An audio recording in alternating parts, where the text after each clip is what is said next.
Welcome back to the channel. Today we're back as always talking about Wrexham Football Club. Today I've got quite an important video today. We're going to be talking about transfer news. We're going to be talking about the behind closed doors friendly between Wrexham and Liverpool Academy and what that could mean for some players going into the final few weeks of the January transfer window. We're also going to be talking about the FA Cup draw and what the future could hold for once incredible striker at the club, Paul Mullin. Before we get going in today's video, if you're looking for the best Wrexham AFC content, it's coming your way on the channel. Make sure to get down there and click the red subscribe button if you haven't already. We're on the road to 29,000 subscribers. Again, I cannot thank you enough for all the support you've shown me since obviously the videos have come back in early January. So if you could continue that, that'd be absolutely fantastic. Let's go for 350 likes on today's video. And I think it's only right that we start with some transfer news. So talking on our young defender, Max Cleworth. Now, before our FA Cup tie a couple of days ago against Nottingham Forest, a lot of fans were speculating, a lot of fans were worried when they saw that Max Cleworth was not on the team sheet or in the matchday squad in general for that big FA Cup clash, because it's Wrexham against the Premier League team. Cleworth has arguably been one of our best players under the takeover, and for him not to be in the matchday squad, I think people had a slight right to be worried. Of course, not seeing his name at all and seeing rumours a couple of weeks prior to that linking him with a move to Aston Villa. Yeah, rumours were circulating on social media before Christmas and then resurfaced on the internet after Cleworth was left out of the squad, saying that he was on his way to the Villains. But manager Phil Parkinson has quickly put an end to those rumours, which I'm sure has pleased and calmed down a lot of fans, because there was quite a few fans worrying on Twitter. And to be honest, I looked at it, I saw he wasn't on the team sheet. I was slightly concerned because obviously these rumours were at the back of our minds. We were aware of them, but we never thought something would actually come of them. But for him to miss out on such a big game, we obviously saw against Blackburn on New Year's Day, he was on the bench, which again, a lot of people speculated that he was going to Aston Villa. They were saving him, they didn't want him to get injured, this, that and the other. But we'd known about that injury, and that was something that I slightly put into consideration. And Phil Parkinson has just obviously told all the fans straight what's happening with Max Cleworth. He said, no, I've not heard that at all. Max is very much part of our plans. He just had a problem with his groin, which he sustained before the game against Blackburn Rovers, which is why he missed out in the starting 11. We decided whatever happened at Derby on the 4th, we would rest him tonight. So it's a much deserved rest for Max Cleworth. We saw him miss his first game against Blackburn, I think someone said, since our League 2 days. So for a young player who's consistently playing 90 minutes week in, week out, it was about time that he needed a rest. And if there's a slight injury, totally understandable. Phil Parkinson has told a lot of fans, obviously, what's happening with Cleworth. He's part of the plans, he's going nowhere, and I think we would have been stupid to have let him go in the January transfer window, considering he's been such an important player and such an important part of Phil Parkinson's plans over the past 1 or 2 seasons. And I'm not being funny, considering Cleworth is, a very good youngster. He's one of the ones that, have broken through the academy. I think he's 22, 23 years of age, and I'm going to sound so blunt and I'm going to sound so arrogant, but halfway through a season when we're going for the Championship playoffs, I wouldn't even batter an eyelid at letting Cleworth go halfway through the season, all for £12 million. I would be asking Aston Villa, if they were interested in him, give us 20 million at minimum, because he's going to the very top and I wouldn't accept 12 million. It's a lot of money and it's going to sound so stupid, and if I was saying these words 5 years ago I probably wouldn't have believed myself. But yeah, I wouldn't let him go. Max Cleworth isn't going anywhere. He'll be with us, we're guaranteed, until the end of the season. Moving on to our FA Cup draw. Now, after progressing through to the 4th round of the Cup in heroic fashion, Arthur Okonkwo's penalty heroics, Wrexham Football Club have been rewarded with another home tie. This time it's against fellow Championship and high flyers Ipswich Town, which again I'm sure proves to be a magical day at the racecourse ground in the Cup. I've seen a lot of fans on social media, especially Ipswich fans, moaning at this draw. I've seen a couple of Wrexham fans moaning, but Ipswich Town are a good outfit. They were Premier League last year. They held their own for the majority of the season last year in the Premier League, got some big wins against Chelsea, picked up points against some top sides, and since dropping down the division they've retained some key players. They've kept their manager Kieran McKenna, and I think they're 3rd in the Championship, so we should be relishing this opportunity. Last year they were in the Premier League, we were in League 1. This would have been a massive fixture this time 12 months ago, and 12 months on, it still is. It's a challenge for Wrexham. We, okay, we're doing well in the Championship, but at the start of the year, we weren't expected to be beating these teams like the Ipswich Town, like Coventry City, like Southampton. So, we're going to be going into this knowing that, Ipswich Town could be slight favourites going into this, and I'm sure it's another challenge that we're going to relish at the Racecourse Ground. Let's hope it's a night match as well, because Wrexham really just seem to turn on the switch whenever they do play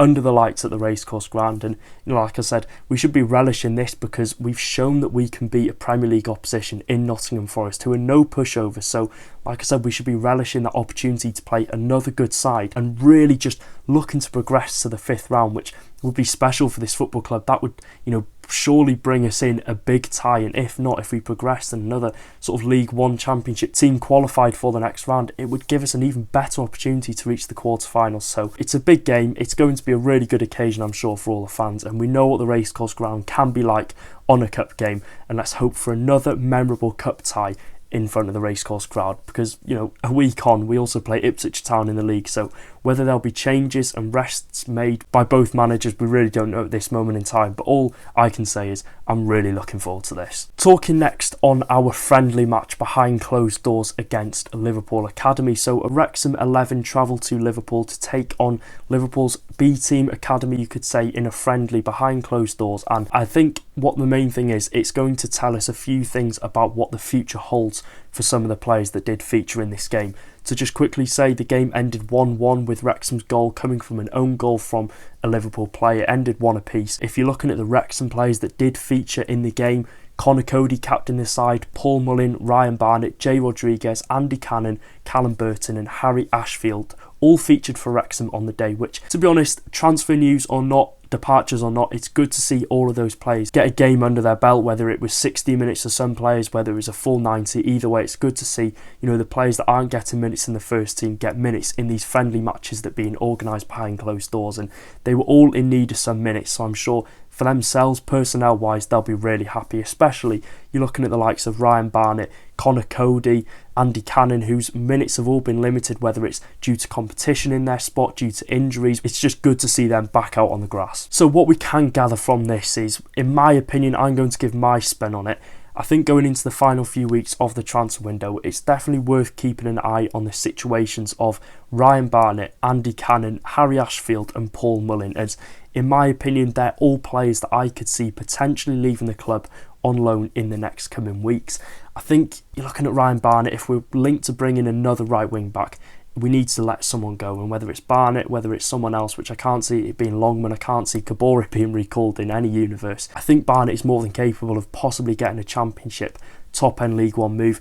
Cannon as well for minutes, I can't see him sort of getting back into the starting lineup. Ashfield again for minutes, and Mullin, I think it's a no-brainer that he is going to go out on loan. We'll get talking about him in the latter stages of the video, but to see them involved in a game like this, I think is a really good opportunity for Phil Parkinson to see where they are in terms of fitness, match speed, and just the opportunity to see where they're at in terms of possibly going out on loan and what is the best outcome for them going into the final half of the season, because it's important. The likes of Barnett still relatively young, Cannon at the prime of his career, had such a good season last year for Wrexham. It's really important the decisions that are going to be made, like I said, in the next 1 or 2 weeks for these players, because at the minute there's a lack of football being had for them. They're not getting much minutes on the pitch for the first team at Wrexham, so it's about exploring different adventures elsewhere in the EFL to see if they could go out on loan and get more minutes in the tank, because they need it if they want to secure a future at this football club. And if we are looking at the older players that did feature, Connor Cody captain the side, Jay Rodriguez, I think this again was just about them getting minutes in the tank, because you're looking at Connor Cody, I think, what is he now, 33, Jay Rod I think is 37, so they're at an age now where they're not going to be going out on loan, and considering the wages that they're on, I can't see Phil Parkinson let two sort of older players, experienced heads, leave the matchday squad for Wrexham and leave the squad in general to go out on loan to what would probably be a League One side. I just can't see it, given the careers they've had and given the ages that they are. And if we are looking at Callum Burton as well, he featured for the full 90 minutes for Wrexham, and if anyone thinks he's going to leave, I can't see that happening at all. I don't think he's going anywhere, because that would leave us with only 2 goalkeepers in this squad.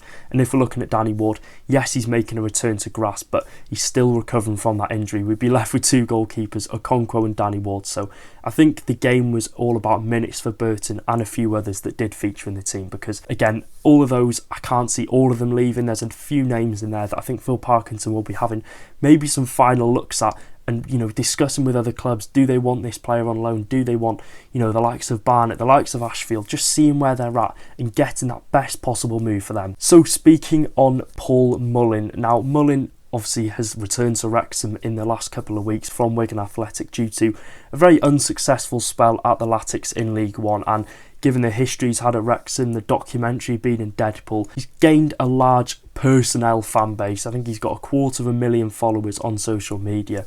A lot of people are invested in the situation at Paul Mullin, obviously his situation at Wrexham Football Club in the next coming weeks. If I'm being honest, if I'm being so honest to the people out there, you know, there's so many fans that probably want him to stay, want him to get that final stint at Wrexham in the Championship. I still believe we're going to see Paul Mullin leave for the second half of the season. Whether that's for a League 2 side, a League 1 side, we don't know at this moment in time, but I do think a loan move is definitely possible. And if we're looking at Phil Parkinson's words, he had nothing but good words to say about Paul Mullin upon his return to Wrexham. He said he's returned in good shape and the friendly was a good opportunity to see where he was in terms of match speed. And despite his loan spell at Wigan, which was relatively disappointing in terms of goal numbers and goal return for Wigan and game time for him, I'm sure there'll be a few League 1 clubs and a whole host of League 2 clubs that are interested in adding Paul Mullin to the ranks, because at the end of the day, he's done it at League 2. He's proved himself on 2 or 3 different seasons that he can do it in League 2. League 1, a lot of fans are saying is cut off. We really don't know, but would you like to see Paul Mullin leave Wrexham, or would you like to see him be kept on as maybe a 3rd, 4th choice striker just to give him that opportunity in the Championship, which a lot of fans are saying he deserves due to his services over the past couple of years at Wrexham? At this moment in time, I think we do need to let go of any sentimental value. I love Paul Mullin as much as the next person. I think he's done so much for this football club. He's the best striker I've seen in my lifetime and probably will be one of the best strikers that I ever watched supporting Wrexham that I'm alive for. I just think we need to let him go. I think the time's right. He's 31 years old. I can't see him getting back into the squad. Wrexham would have to register him as well, and someone would have to lose their place for Paul Mullin to come back into the squad. I just can't see it happening given the poor form he showed over the past 1.5 seasons. The injury seems to have just sort of lost his yard a bit in terms of game speed. So whether it's a permanent move in the next coming weeks, it's a loan move and then a permanent move in the summer, we really don't know. But in my opinion, I don't think we'll be seeing Paul Mullin feature for Wrexham again. Talking about a potential departure as well, Elliot Lee is set to leave Wrexham on loan. Phil Parkinson has said that that's the plan for the next coming weeks. He's returned back from his knee injury and is now looking to get regular game time as he looks to move elsewhere in the January transfer window. For me, Elliot Lee, he can easily get a League 1 move. He's a League 1 quality player.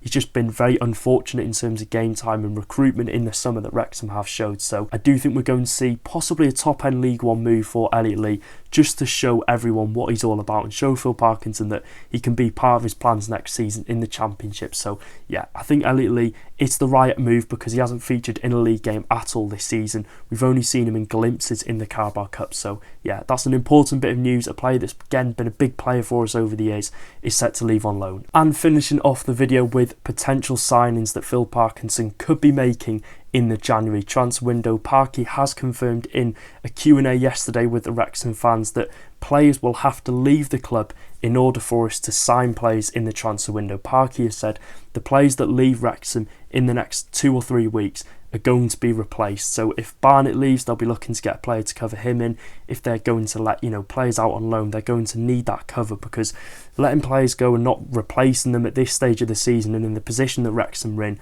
is a really stupid idea. So how many will leave Wrexham, we don't know. Is that an indication for him to say that maybe only 2 or 3 are going to leave? Because I can't see Wrexham going out and signing 5 or 6 players if 5 or 6 players leave. I just can't see that happening. Obviously, due to it being halfway through the season, it'd be hard to get key players in to replace them and push us for that promotion to the Premier League. But again, will we aim to bring replacements in if players leave? I definitely do think so. If 1 or 2 leave, if we're looking at 4 or 5 leaving, I just can't see it happening. So that is it for today's video. If you did enjoy, make sure to drop a like and subscribe. Do all that good stuff that I do say at the start of the video. Quite a short one today. It's just a recap of everything that's going on at the football club, but there's a lot of important things going on. Like I said, do all that good stuff. If you'd like to support the channel further, it'll be the first link in the description down below. And bring on the big game on Saturday against Norwich City. They've sort of hit a slight bit of form under Philippe Clement, so it's going to be a big game at the Racecourse Ground. And again, we'll be looking to get a big 3 points to push us even further to the Championship playoffs. So like I said, until the next video, take care guys, up the Championship Reds.